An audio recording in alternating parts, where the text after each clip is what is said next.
Today, Stephanie Essen at GDC, I'm interviewing Mike and Michael, aka Mike Squared. They're talking about Ludum Dare. Michael has recently won Ludum Dare back in December, and Mike is the co-founder of Ludum Dare. So we're going to ask them a few questions about it. First of all, for you, Mike, tell us a little bit about Ludum Dare and what this online game jam is all about. Sure. So Ludum Dare is an online event where we get together in a weekend and create games from scratch. Very cool.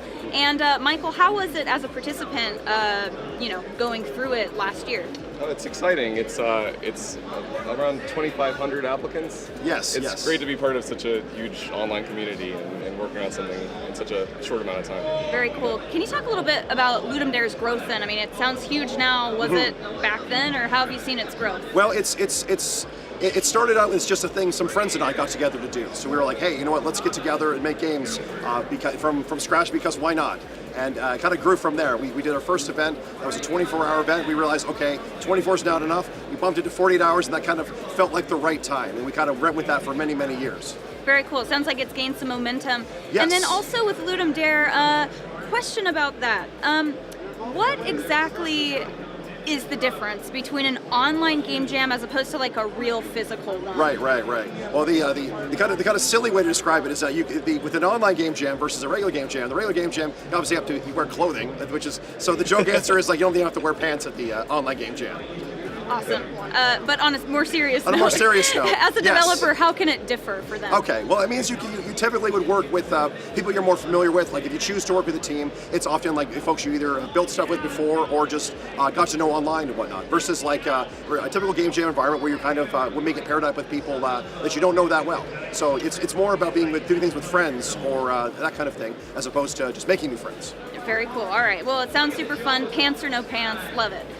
Okay, so for you, Michael, tell me more about your game specifically. So this one's theme was sacrifices must be made. And I've been experimenting with making a game where you feel bad about shooting a gun. And so my game was Friend Gun, where you visit a village that is entirely villagers who are shaped like bullets. And I don't tell the player explicitly what to do, but it's pretty clear that you must load them into a gun and shoot them at evil spirits while talking to them and interacting with them. And I'm sure it felt very guilty for a lot of players, though not for her. No, not at all. Oh my gosh. Oh, well, it sounds like a nice, cool, unique approach that maybe is rooted in some goodness and maybe not so much violence. So I like that. Yeah, or just, just fun, I guess. Okay, fun too. No pants, fun. Nightmares. Got it. Super great.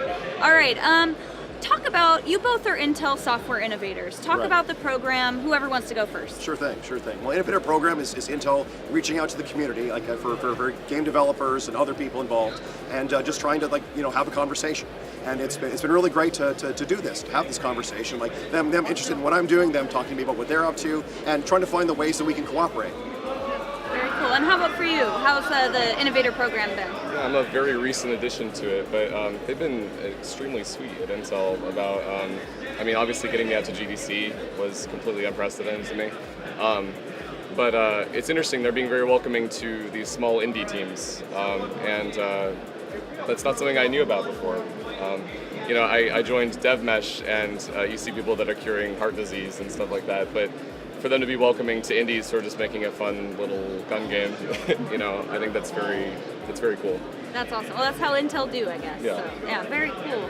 Okay, so say if someone doesn't know where to go to do the Ludum Dare thing, point them where to go. Sure. You can visit ldjam.com. That is our website. There you can check us out. We have an event coming up in a few weeks. I want to say 5 weeks from today, so that's going to be late April.